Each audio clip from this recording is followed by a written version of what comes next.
Chapter 4. Ow! The station wagon swerved to the right, bumping onto the narrow shoulder of the road. Aunt Rose, what's wrong? Jan cried, leaning toward her aunt, a worried expression on her face. My stomach, Rose groaned. She tried to pull the car off the narrow road, but there really wasn't room. Oh, what a pain! She slowed to about 35, somehow managing to keep the car on the road. There's got to be a place to pull over, Jan said, staring out her side of the windshield. What's wrong? Carrie asked. Everyone had gotten silent. Jan reached over and clicked off the radio. Oh, Rose groaned, holding her left side. Such a sharp pain. It just came up all of a sudden. She groaned again, but forced herself to hold the car steady, both of her hands gripping the top of the wheel. Never had pain like this, she said. Pull over. There's a field, Jan said, pointing, her voice trembling. Rose pulled the car off the road, stopping just in front of a Route 6 sign, and shifted into park. Maybe if I stand up, walk around, she said, grimacing from the pain in her side. Her face, Carrie saw, was white as cake flour, and a heavy sweat had broken out on her forehead. Rose pushed open her car door. The others climbed out to help her. The narrow roadway was jammed with cars, most of them loaded down with suitcases, bicycles, boogie boards, and every sort of summer equipment. Everyone's in a hurry to start vacationing, Rose said, leaning against the fender. Feeling any better? Craig asked. Not really. She forced a smile, but it was obviously extremely uncomfortable. I'll drive, Jan told her. When did you get your license? Rose asked, catching her breath. Last week, Jan admitted, but I can do it. We should get you to a hospital. No, Rose shouted, her eyes filled with fear. No hospital. But Rose, Jan pleaded, you look really sick. It's just a pain, Rose insisted. Ouch! She grabbed her side. Is that the appendix side? Eric asked. No, the appendix is on the right, Carrie told him quietly. She might be having a heart attack, Craig whispered, suddenly very worried. Does the pain go down your left arm? He asked, walking over to Rose. No, it's in my stomach and on my side, Rose said through clenched teeth. 2 motorcycles roared by, followed by an enormous beer truck. Let's find a doctor or a hospital, Jan said, trying to pull her aunt around to the passenger side. It isn't safe here by the side of the road. No hospital. I don't believe in hospitals, Rose said, pulling out of Jan's grasp. No doctors. Take me to Eileen. Aunt Eileen? Yes, my sister. She's a nurse, Rose said, wiping the big drops of perspiration off her forehead with the back of her hand. Eileen has a house just before Provincetown on Shore Road. Take me there. I'll rest up. Then I'll be okay. Jan and Craig helped Rose into the front passenger seat. She lay her head back and closed her eyes. Then Jan got behind the wheel, and Craig joined Eric and Carrie in the back seat. When does the launch leave Provincetown for Piney Island? Eric asked. Not until 6 this evening, Rose said, her voice sounding weak and strained. Don't worry, I'll be fine by then. You don't look fine now, Jan said grimly, glancing at her aunt as she started up the station wagon. Why are you shaking like that? Chills, her aunt said. I'll be fine. Really? Eileen's house is only a few minutes away. Is someone going to let me back on the highway? Jan asked impatiently, unable to hide the tension in her voice, as car after car rolled by in a steady, non-ending stream. The small road was choked with cars. It took nearly 45 minutes to reach Eileen's house, a large, gray-shingled, barn-like structure on a hill overlooking the bay. Jan pulled a station wagon up the gravel drive and parked beside a small wooden tool shed in the back. A few minutes ago we were all so happy, Carrie thought, and now... She climbed out of the car and hurried to help Rose across the tall grass to the house. Are you feeling any better, Rose? Carrie asked. Not really, Rose said, even paler. Her lips were white now. Anybody home? Jan called. Eileen, are you home? The back door was open, but there was no one in sight. The sun dipped behind a large black cloud, and the air suddenly grew cool. Carrie could smell salt in the air. Somewhere nearby a woodpecker was tapping out a loud rhythm on a tree. Suddenly, a large woman appeared in the doorway.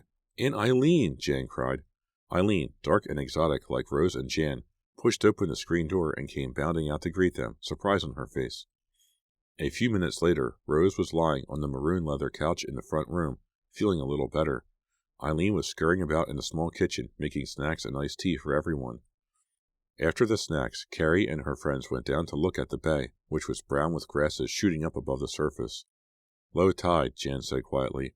It's about a foot or 2 deep all the way out to there, she said, pointing out about half a mile. Carrie wasn't very interested in the bay.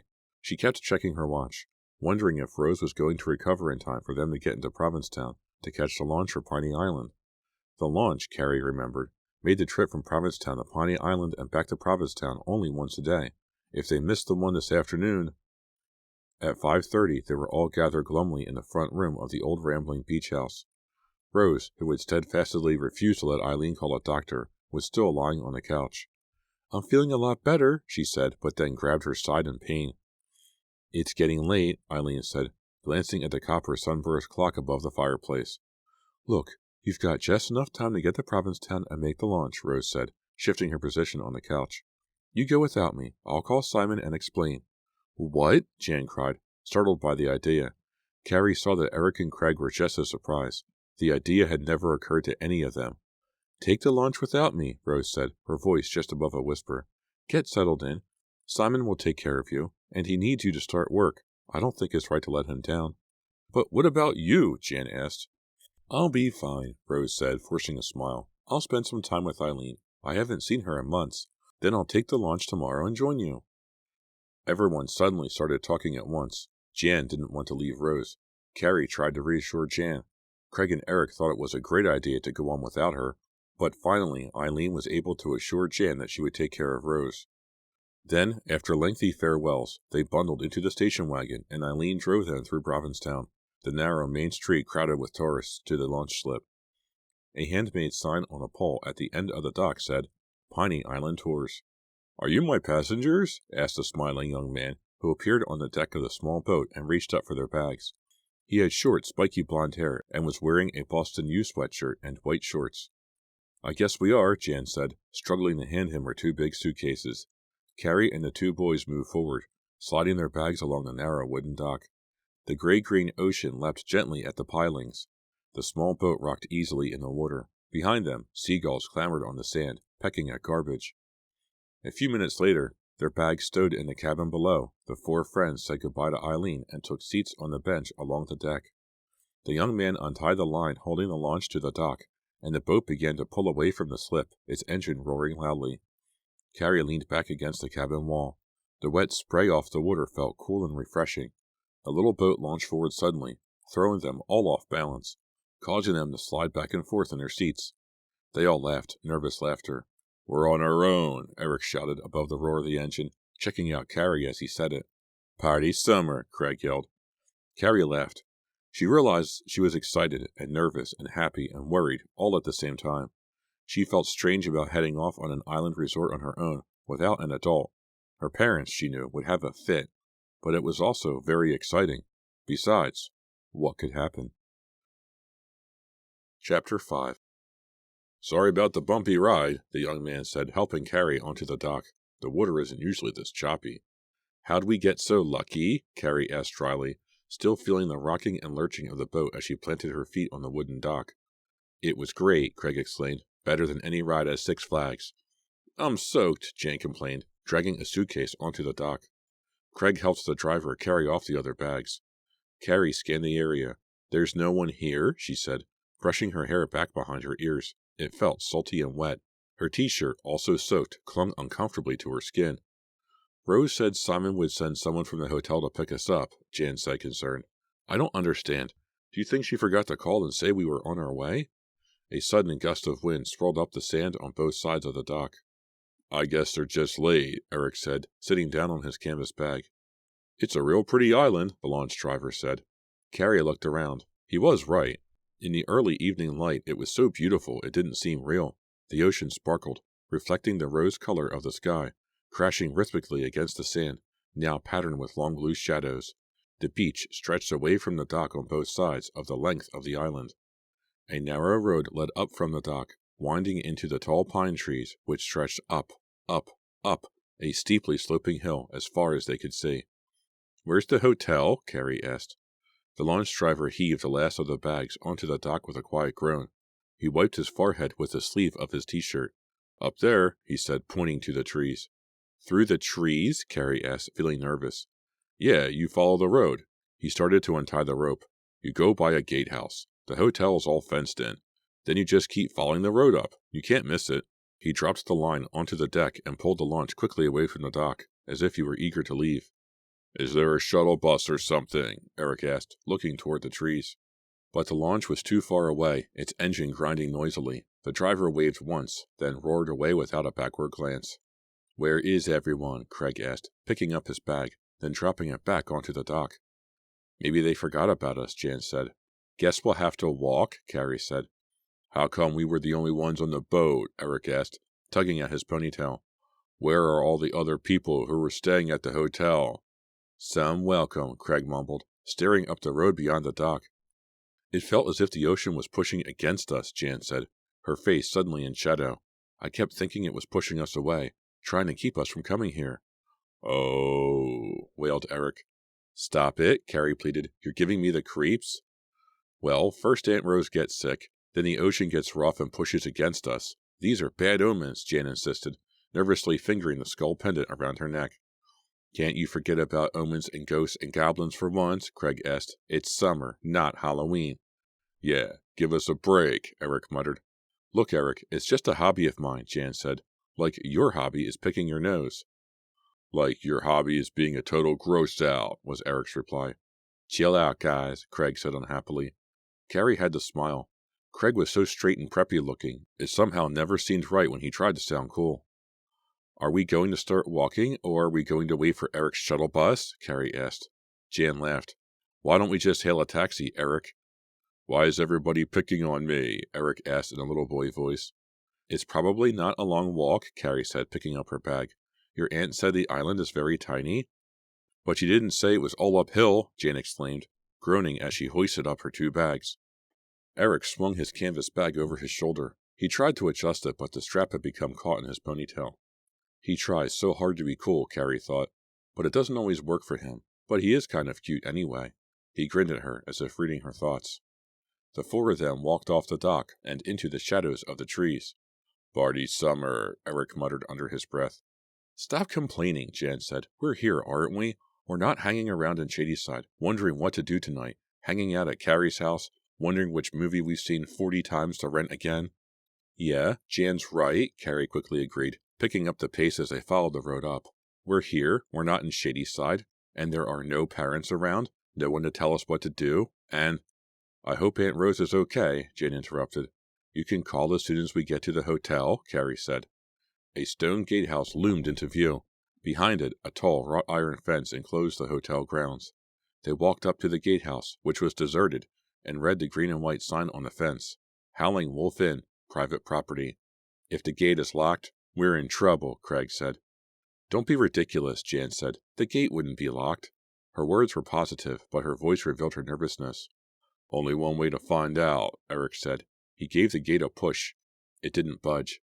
"Turn that handle there," Craig said, pointing. "Right," Eric said. "The handle. Why didn't I think of that?" He turned the handle and pushed. The gate still didn't budge. "It must be locked," Jan said. "I knew it." She tossed down her bags and sighed dramatically. "Take it easy. There's a phone in the gatehouse," Carrie said, peering inside. "Look, we can use it to call up to the hotel." "Great!" Jan cried, obviously relieved. "It's getting dark so early," Craig said, raising his eyes to the sky. "It's just the trees," Carrie said. "They're blocking the sun." She opened the narrow glass door, stepped into the gatehouse, and picked up the phone. "Hey, there's no dial," she exclaimed. Eric poked his head in. "It must be some kind of intercom phone," he said. "It's probably connected to the hotel." "But there's no dial tone or anything," Carrie said, the receiver at her ear. "Guess it's not on?" She replaced the receiver and stepped out of the tiny gatehouse. "So we're locked out," Eric said, sighing unhappily. "Well, so what?" Carrie said, a devilish look on her face. She'd had a sudden inspiration. "We'll spend the night on the beach?" "Great, a beach party. It'll be beautiful," Jan quickly agreed. "What'll we eat?" Eric asked glumly. "The gate's open," Craig said. "Huh?" Carrie wasn't sure she heard right.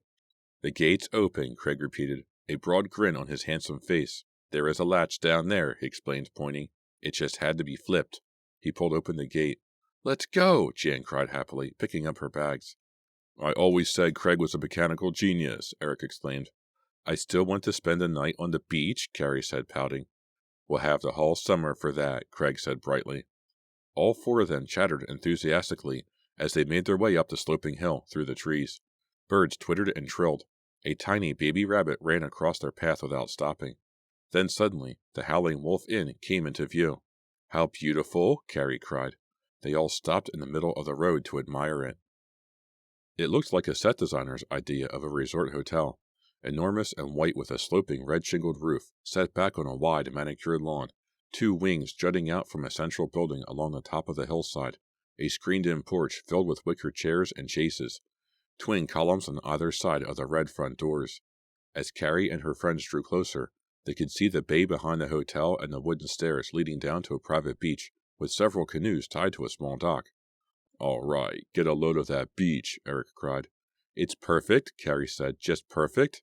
"It's better than Aunt Rose described it," Jan said breathlessly. "There's the pool," Craig said, pointing. "It's enormous, and that must be a pool house behind it." "Where is everybody?" Carrie said suddenly. "What?" Jan asked, her eyes still surveying the majestic old hotel that seemed to stretch endlessly in front of them. "There's no one in the pool?" Carrie said. "Maybe they're all inside having dinner," Eric suggested. "I know that's where I like to be." "But there are no lights on in the rooms," Carrie said. "There's no one on the beach, no one walking on the grounds, no one on the porch." "Carrie's right," Jan said quietly. Carrie had a sudden chill. "The whole hotel just for us," Craig exclaimed. Everyone ignored his cheerful outburst. "Come on," Jan said, leading the way up the expansive front walk onto the porch and straight to the tall red double doors that formed the entrance. She tried to pull the doors open, but they wouldn't budge, so she rang the bell. Carrie could hear it chime somewhere deep inside the hotel.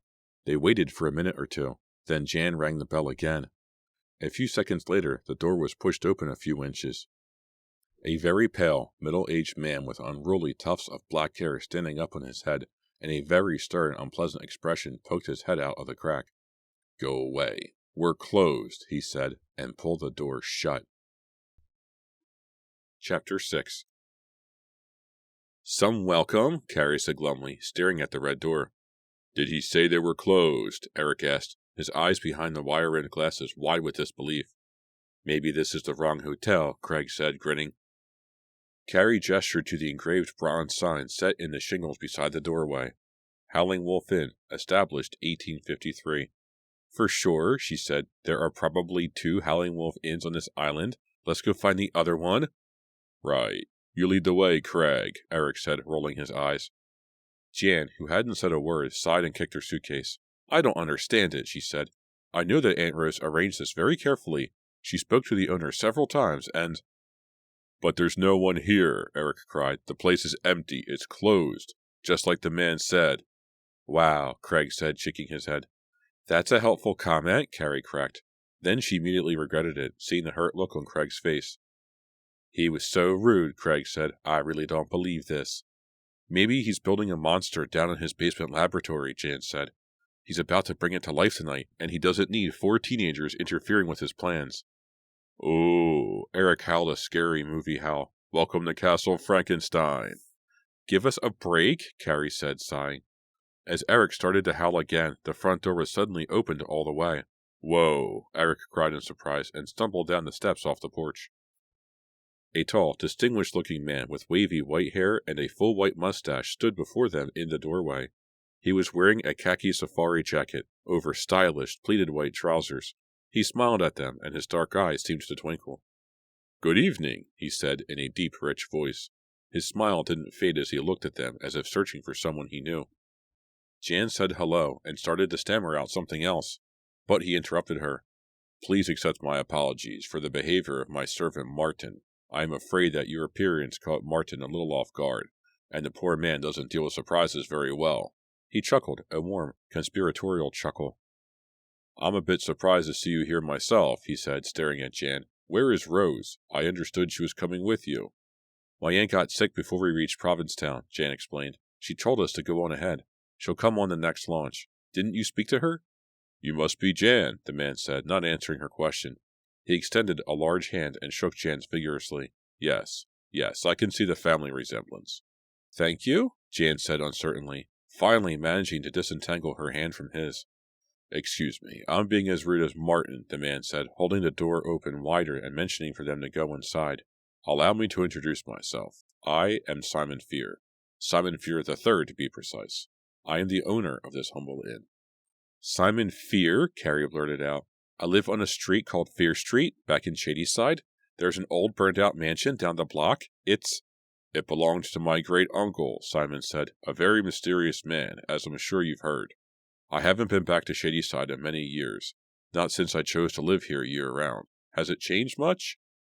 I don't think so, Carrie said, not sure how to answer.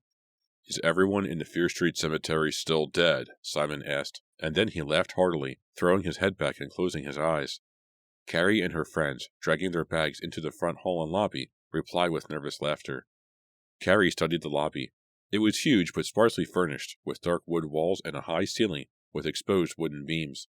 The chairs and tables, grouped along one wall and in clusters in the corners, were heavy and wintry, dark wood and plush velvet and leather cushions, not what Carrie expected to find in a summer resort. It looks more like a hunting lodge, she thought. Just leave your bags here, Simon Fear instructed. Martin is probably preparing rooms for you now. When he's finished, he'll take the bags to your rooms. Where is everyone? Jan asked, scanning the vast, empty lobby. We're closed, Simon said, pulling at his white mustache and studying her as he answered her question. I can't believe your aunt didn't receive my letter. Letter? Yes, the phones were out all last week, so I sent an overnight letter. Rose knew we were refurbishing the inn, redoing the dining room and some of the guest rooms in the old wing. I thought the work would all be finished by now, but in the middle of everything, the workers picked up and left. In my letter, I asked Rose if you could all come in 2 or 3 weeks when the work is finally finished and we're up and running. Aunt Rose must not have received a letter, Jan said unhappily, so we've come all this way for nothing. I'll gladly put up with you until the launch comes from Provincetown tomorrow evening, said Simon sympathetically. Martin is a very good cook, and you can use the pool and the beach while you wait. So much for our party summer, Carrie thought, surprised at how miserable and disappointed she felt.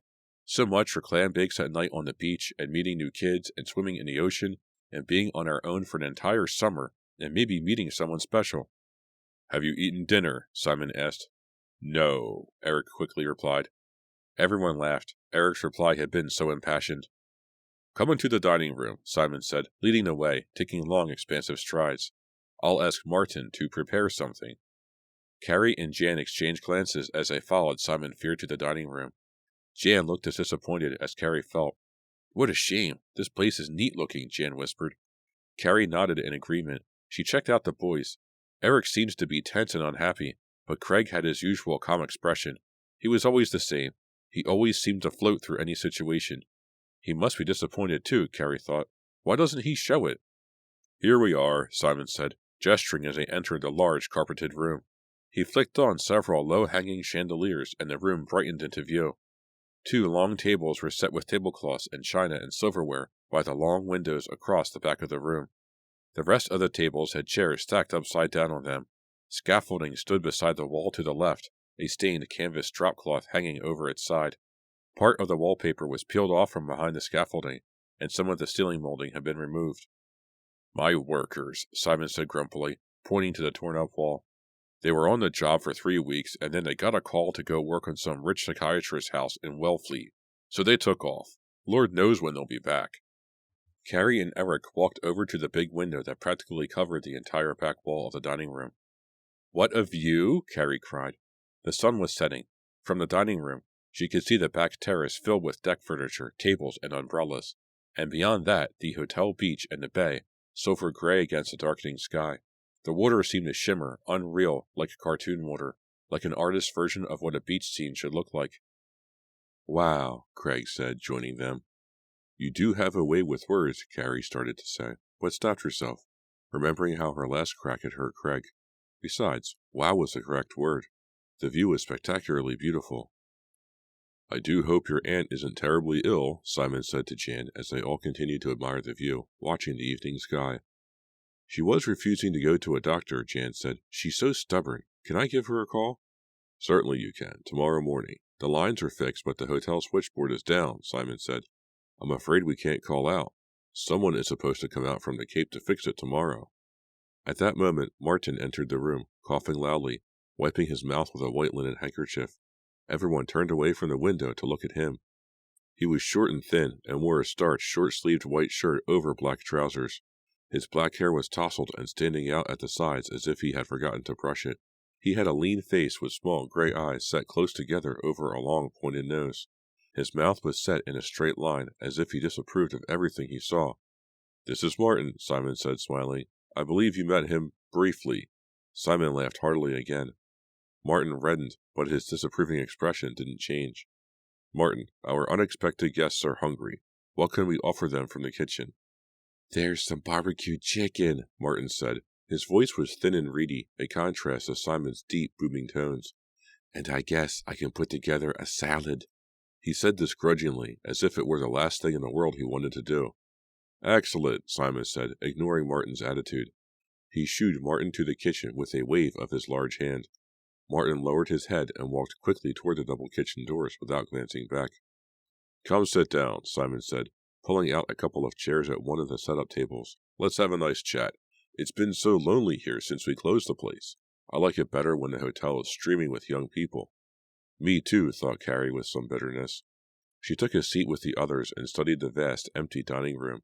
It seemed so sad, this giant room with all the chairs overturned, all the tables empty, that beautiful view, that beautiful beach with no one there to appreciate it. Maybe we can get in a few hours on the beach tomorrow before we have to go back, Carrie thought. Back to Shadyside, back to hanging around the house. She probably wouldn't even be able to get a summer job. Most likely they were all taken by now. "We have to open again by the end of July," Simon was saying.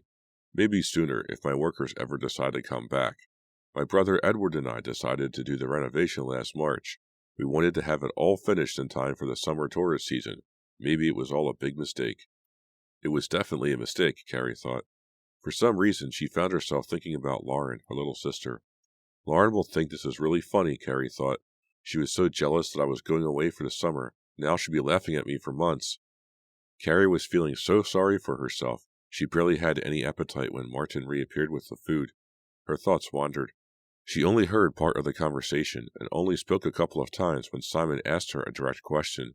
Simon is really charming, Carrie thought. He's so warm and friendly. I like the way his black eyes sparkle in the light. They always seem to be laughing. I wonder why he puts up with that sour-faced Martin. "My brother Edward is quite moody and depressed," Simon was saying. His expression darkened and his eyes watered over. "Quite depressed. It's really a pity. He won't come downstairs now when anyone's here. I'm doing this renovation mainly to cheer him. It was a bad business decision, but we don't really need the money.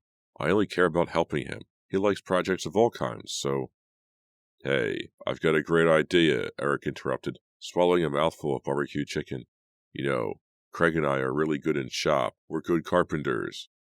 "Yeah, that's true," Craig said, forking more salad from the big wooden bowl onto his plate. "Maybe we could stay and help with the renovation work," Eric said eagerly. "That's a great idea," Carrie chimed in, immediately cheered. "Jan and I could help too."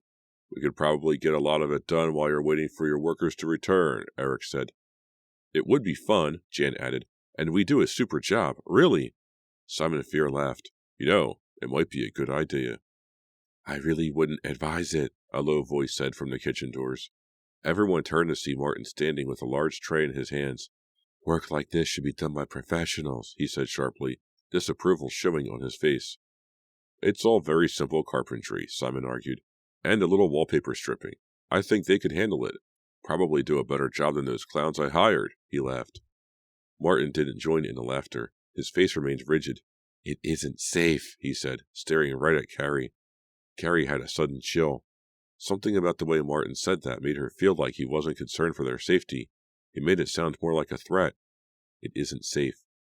"I really think it better if they leave on the next launch," Martin said stiffly, still holding the large, empty tray at his side. "I'm not sure I agree. It might be good for Edward to have some young people about the place," Simon said thoughtfully, staring out the window into the now dark night. "It would be better if they laughed," Martin insisted, speaking each word slowly, distinctly, as if he were talking to a child. "It might be nice for me to have some young people here," Simon said, ignoring his servant's patronizing tone. "There will be plenty of young people when we reopen," Martin said sharply, not bothering to conceal his impatience. "They will only be in the way now." "We're real hard workers," Eric said to Simon. "We'll do a good job," Craig agreed, smiling at Carrie. "Then it's settled," Simon said, giving his mustache a tug. "They will stay and help out with the carpentry work." Carrie checked to see how Martin took the news. He didn't react at all. His face became an expressionless blank. His small gray eyes seemed to glaze over. He stood rigid, then raised a tray. "May I clear?" he asked, as if the disagreement between himself and his employer had never taken place. Carrie turned back to her friends, who were cheering and applauding Simon's decision, and she happily joined in the celebration. They were all excitedly talking at once until Simon raised a hand for quiet. "Of course, I don't expect you to spend all your time working," he said, grinning. "It's also required that you put in some time on the beach or at the pool. Catch some rays. I believe that's what you young people call it." Everyone laughed. "Party summer," Eric and Craig said in unison. Yes, that's the idea. I hope you have a wonderful time at Howling Wolf. Most people do." Smiling at them all, Simon pushed his chair back and stood up. He swept a hand back through his thick, silvery hair. "We will try to contact your Aunt Rose tomorrow," he said to Jan. "I'm so disappointed that she isn't here, but I'm sure she's getting along fine." "Eileen is a good nurse," Jan said, "but I would like to call to find out how Aunt Rose is." "Martin, please show these young people to their rooms," Simon said. Martin stopped collecting the dinner plates and plopped down his tray heavily, making a loud, unnecessary crash. "Did you set them up in the new section?" Simon asked. Martin shook his head, keeping his eyes down on the floor. "No, the old wing." Simon's face filled with surprise, but his smile quickly returned. "Well, have a pleasant evening. I'll see you in the morning, and we will begin work." Carrie and her friends thanked Simon. Then, chattering excitedly, they followed Martin through the dining room and down a dimly lit corridor which smelled of mothballs and detergent. This must be the old wing, Carrie thought. It probably wouldn't look so bad if the lights were on. Following Martin, who walked rapidly, ignoring them, his eyes focused on the carpet, they turned a corner, walked down another long corridor with closed doors on both sides, turned another corner, and continued to walk. "We've walked miles," Carrie said. "Where is he taking us?" Finally, Martin stopped in front of an open door. The bronze number on the door said 123C. "This place is bigger than it looks," Eric declared. Martin scowled. "I made up the next 4 rooms for you," he said.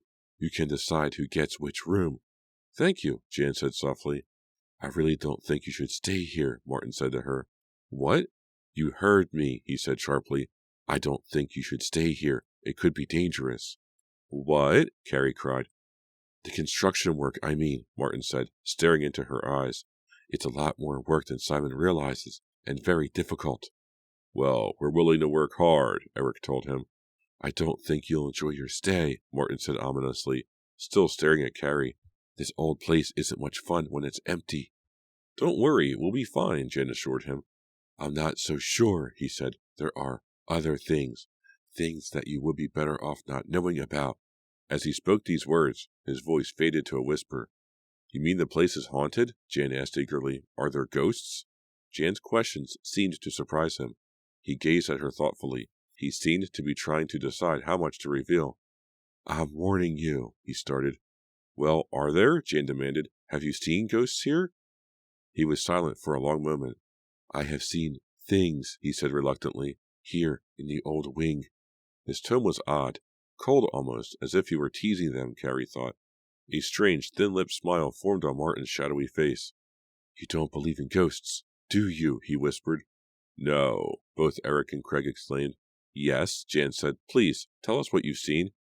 "Leave this place. Go back tomorrow," Martin said, ignoring her question. His face was entirely in shadow. Carrie couldn't see his expression, but his words gave her another chill. He turned sharply and, without another word, floated silently away down the dark, empty corridor.